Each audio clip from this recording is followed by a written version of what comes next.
TED Talk is one of the most viewed talks of all time. People have the experience that when they speak, people don't listen to them. Why they are spending years trying to learn even one language, never achieving fluency, and here I come learning one language after another. Looking for new ways to improve your skills, you are at the right place.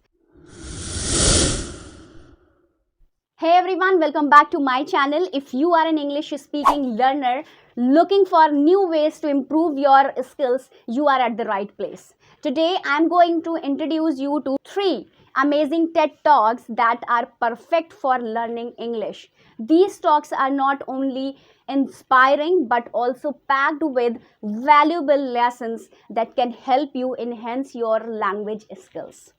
So let's dive in. TED Talks are a fantastic resource for learning English. They cover a wide range of topics, feature clear and engaging speakers, and often include subtitles, which can be very helpful.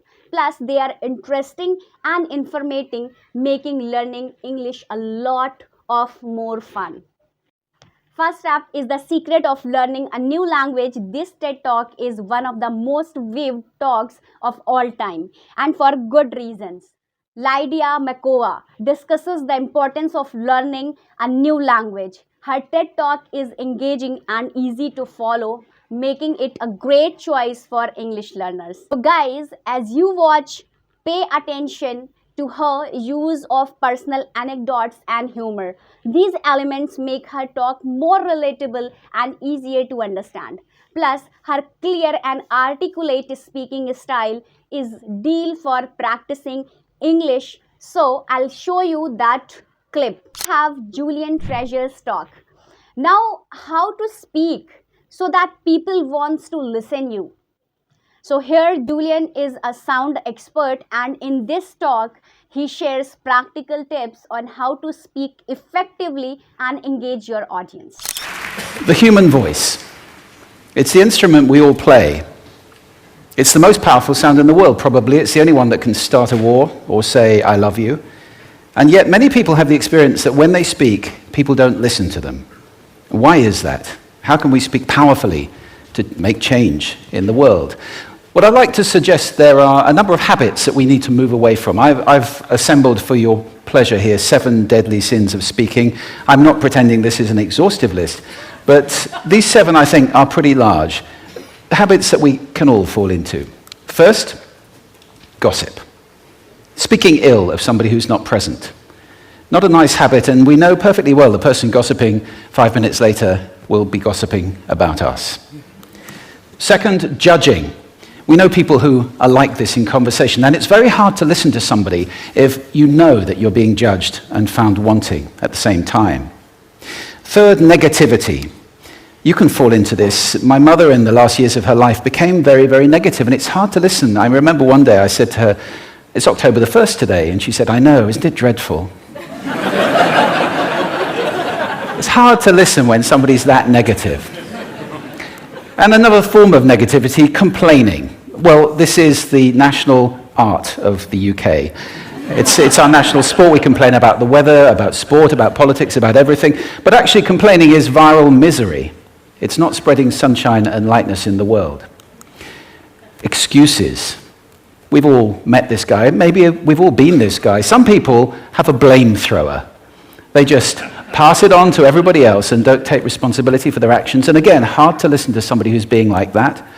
Penultimate, the 6th of the 7, embroidery, exaggeration.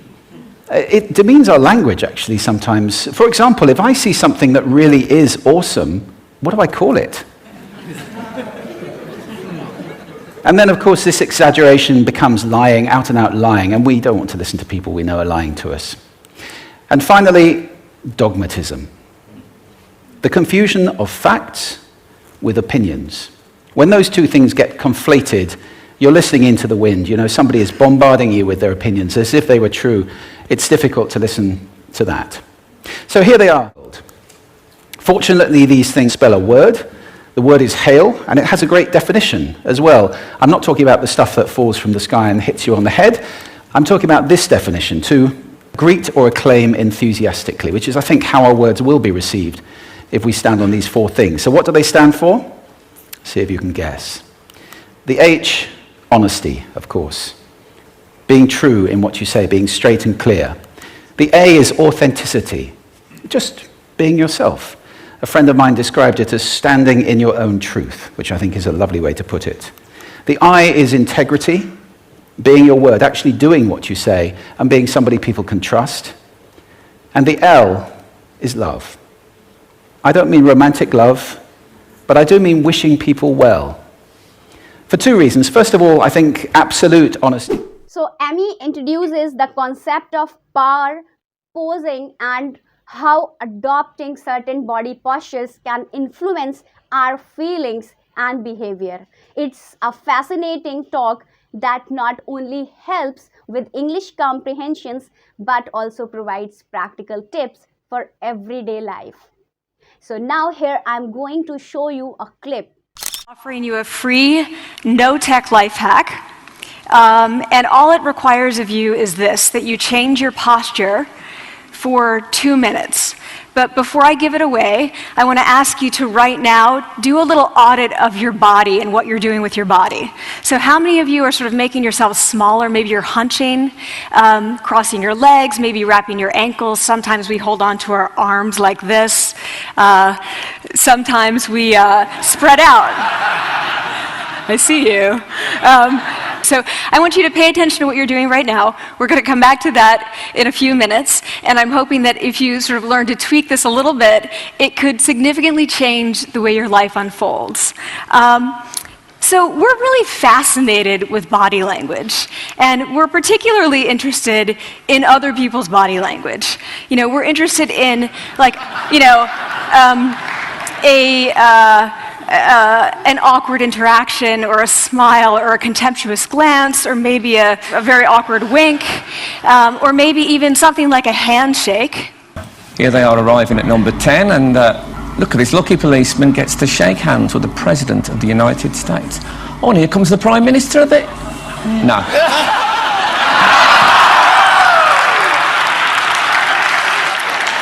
So a handshake, or the lack of a handshake, can have us talking for weeks and weeks and weeks, even the BBC and the New York Times. So obviously, when we think about nonverbal behavior or body language, but we call it nonverbals as social scientists, it's language. So we think about communication. When we think about communication, we think about interactions. So what is your body language communicating to me? What's mine communicating to you? And there's a lot of reason to believe that this is a valid way to look at this. So social scientists have spent a lot of time looking at the effects of our body language or other people's body language on judgments. And we make sweeping judgments and inferences from body language. And those judgments can predict really meaningful life outcomes, like who we hire or promote, who we ask out on a date. You have it. 3 TED Talks that are perfect for English learners. Make sure to watch these 3 TED Talks with subtitles. If you need them, and try to listen for new words and phrases. Don't forget to practice speaking by summarizing what you have learned from each talk.